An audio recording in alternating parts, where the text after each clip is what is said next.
Now we are going to describe about the chapters first for class 8th.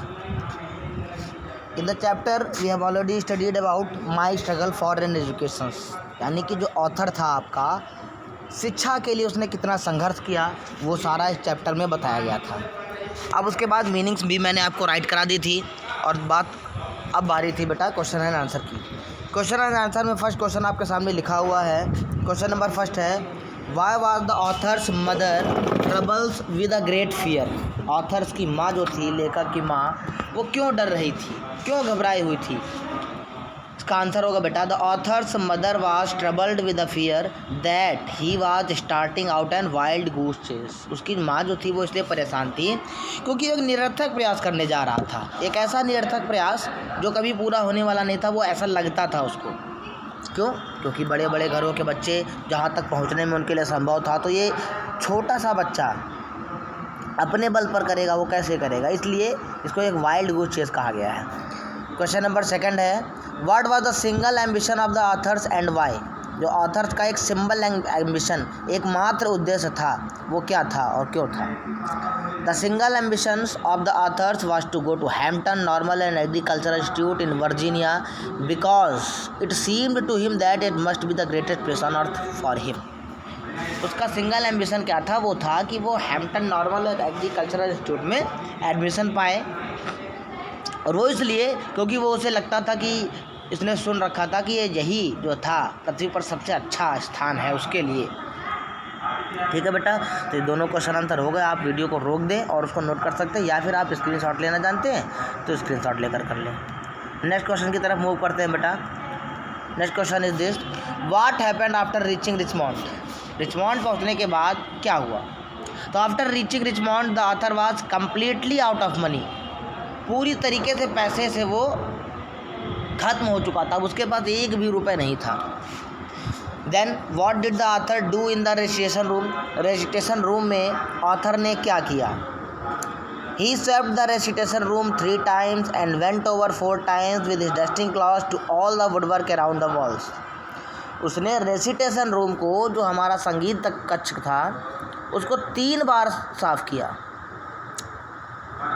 And went over 4 times with his dusting cloth. और जो कपड़ा था सफाई करने वाला, गंदा कपड़ा लेकर कम से कम 4 बार उसने वुडवर्क अराउंड द वॉल्स, दीवार के चारों तरफ जो खिड़कियाँ थी, यानी कि जो लकड़ी का जो काम था, लकड़ी कहाँ लगती है, खिड़कियों में और दरवाज़ों वगैरह में। तो दिन वहाँ पर उसको कम से कम 4 बार साफ़ किया, हर एक कोने को उसने। यही हमसे पूछा था what did the author do in the recitation room. तो he swept the recitation room 3 times and went over the 4 times with his dusting cloth to all the woodwork around the walls. Okay, then question number 5 I was one of the happiest soul in the earth why did the author say सो।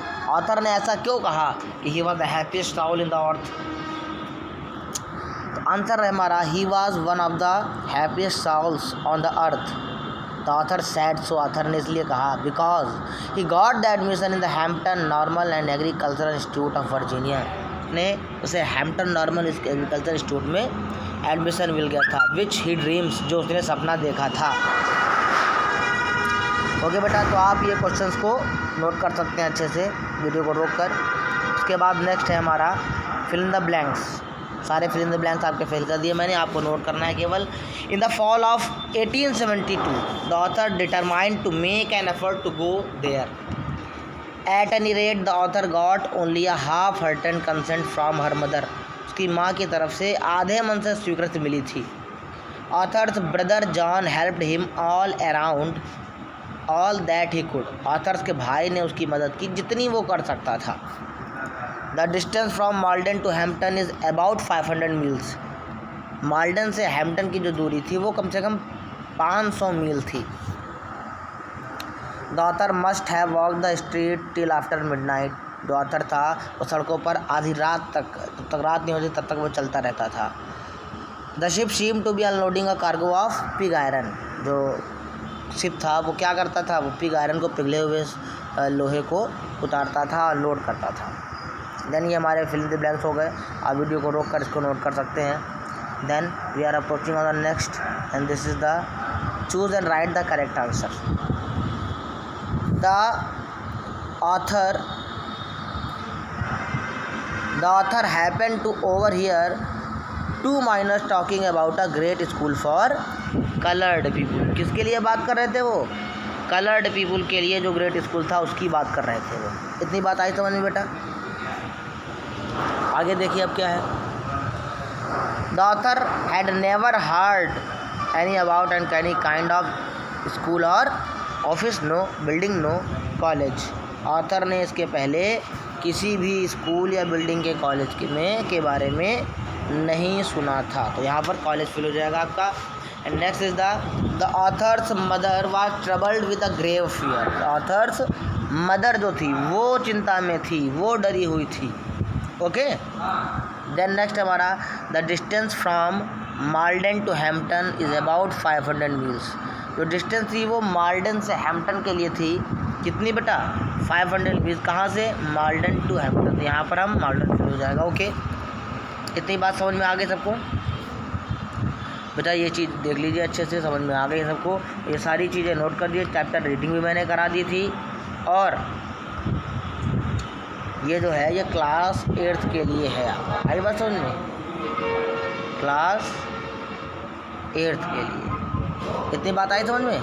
तो ये आप अच्छे से note कर लें सब कुछ। और नेक्स्ट वीडियो में आपको सेकंड चैप्टर में कराऊंगा। पहले उसकी रीडिंग होगी, फिर फीलिंग एक्सरसाइज और ये क्वेश्चन आंसर वगैरह सारे होंगे। ठीक है, तो ये मेरा कहने का मतलब है कि आप इसको अच्छे से करते रहें, नोट डाउन करते रहें। कोई भी दिक्कत आती है, तरीका मैंने बता दिया कैसे नोट करना है आपको। देखिए, अंतर केवल इतना है कि मैं स्कूल में हूँ, आप घर में हैं। बाकी सेम एजुकेशन वैसे ही हो रही है। आपकी आवाज़, मेरी आवाज़, सब हम आपकी आवाज़ मेरे तक पहुँच रही है, मेरी आवाज़ आप तक पहुँच रहा है। वीडियो को देख भी पा रहे बेटा। Okay, so I request you to do it. Okay, do it properly. Thank you all of you.